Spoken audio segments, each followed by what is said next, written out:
I watch the draft lottery like you guys. I'm sure. I want to get into the draft lottery. Yeah. Is the NBA draft lottery broken? Leggy, you want to go first on this? Yeah. It was the doomsday situation for me when those final 4 teams were left, because no matter what happened, I was going to be pissed. So overall, it's really good for the league to kind of see it not just being these absolutely abysmal tankers getting there and getting the number 1 pick, but at the same time, how are they supposed to get better when they're not going to be able to get better through free agency? So there's a fine line that has to be walked, but I can't think of any solution. And I think the biggest thing you could do is to decentivize tanking it while also making sure that all the teams have a fair shot. I mean, Mavericks, and then the year before with the Hawks, what percentage chance did they have? Like 1.8. This year was 1.8, and I think the Hawks had like 2.5 or something like that last year. 3.5.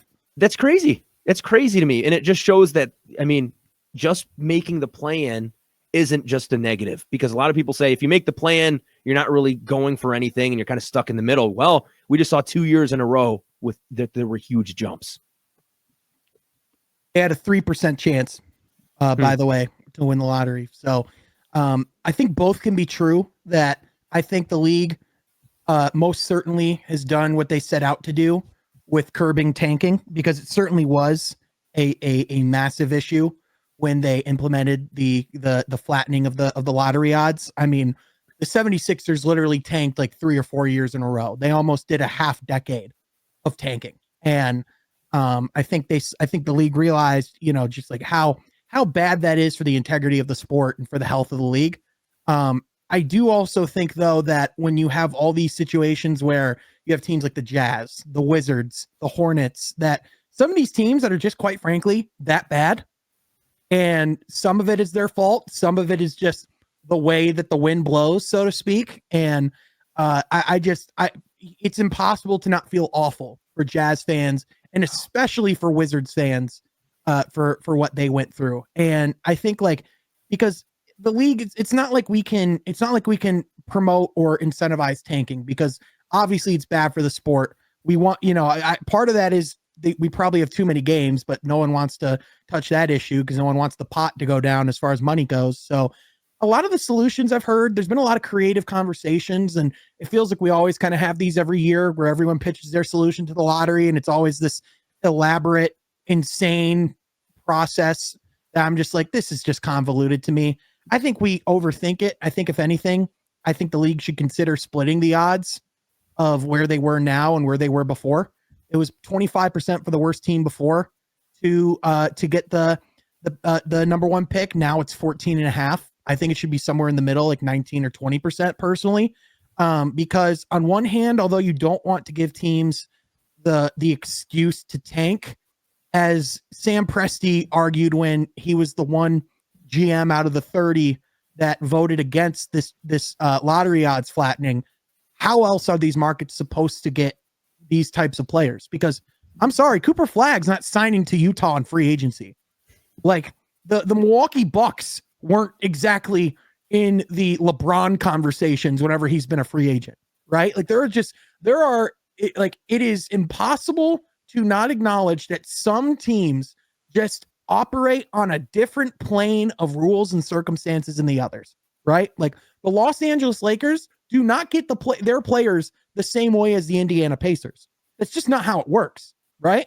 Now, I think I've just seen, like, with the Pistons in the past, like, like a lot of times you can't rely on lottery luck. You have to go and make your own luck. And that's not easy, but that's like that you can't rely on the bounce of the ping pong balls, right? But on the other hand, the Pistons wouldn't be where they were if they didn't have their lottery luck with Cade Cunningham, right? So for me, it's like it's so obvious that, like, the way the system's set up now just doesn't work, especially when, like I think it's like 3 years in a row now the team with the worst record has gotten the 5th overall pick.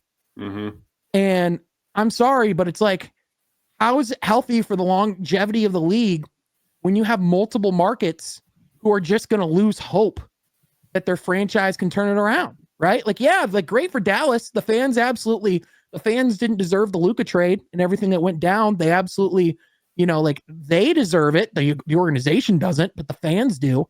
So it's just tough because, again, like you want to be able to see each team have as fair of a shot as possible.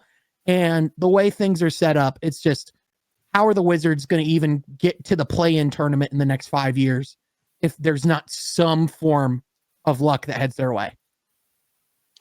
Yeah, it's kind of messed up. I just pulled up Tankathon because like I was just looking where Charlotte, Utah, and Washington fell, and like I'd be okay if maybe one of those teams fell. That's perfectly fine. But all three of them fell. Dallas jumped up 10 points or 10 Yeah. spots. The Spurs jumped up 6 points or six spots. Yeah. Philly went up two spots. How ironic. And then Charlotte, Utah, Washington, New Orleans, Brooklyn, Toronto, Phoenix, and Portland all fell. I don't want to say that it's rigged or, I know there's a lot of conspiracy theorists out there, but like, I agree with you, Sean. How are the small markets supposed to get better when they're not a marquee free agent destination like a Utah? I don't really see a lot of NBA players saying, I'm signing with the Utah Jazz.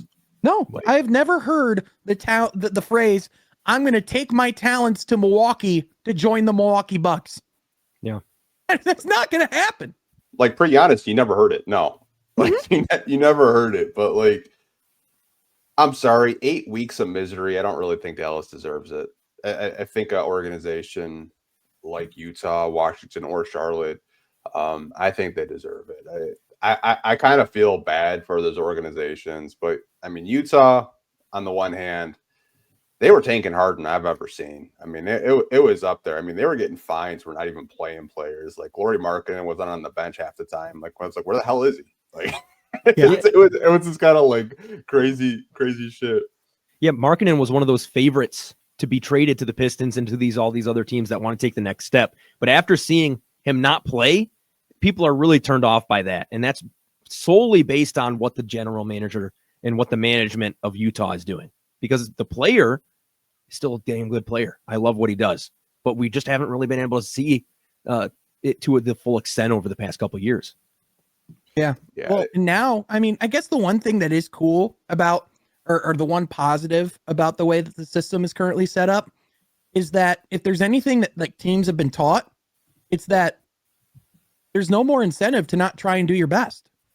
Right? Like you have to give your fan base something to cheer about and something to hope for, but also like you can't just waste seasons anymore. Like even if you are going to lose at like a high level, you have to make sure that there's some form of player development project or something that came out of that year that doesn't make it a lost year. Because those like for the Utah Jazz, if they didn't have all those assets right now, I'd be really concerned about what their long-term implications are. But it's like at a certain point, it's like, all right, they've tried their wheel a couple times now at the lottery, but like it's been almost 4 years since the Donovan Mitchell trade. Like at a certain point, it's time to start trying to win some basketball games. Yeah. It's funny because Detroit as well, we saw them even win the lottery, get Cade Cunningham, and it still didn't happen. Like this, because the lottery balls didn't go their way and they dropped fifth 2 times in a row, or I guess 3 times in a row. It wasn't just an instant solution once we got Cade. It takes a lot more than that. So with Utah, let's say they do land what they did now. Do they have the culture to build up? Do they have all of the other assets and they have all the other picks, but how would they make it work? So, I mean, just because you get the step one right, and that's getting the lottery balls going your way, there's no guarantee the next thing's going to come easy.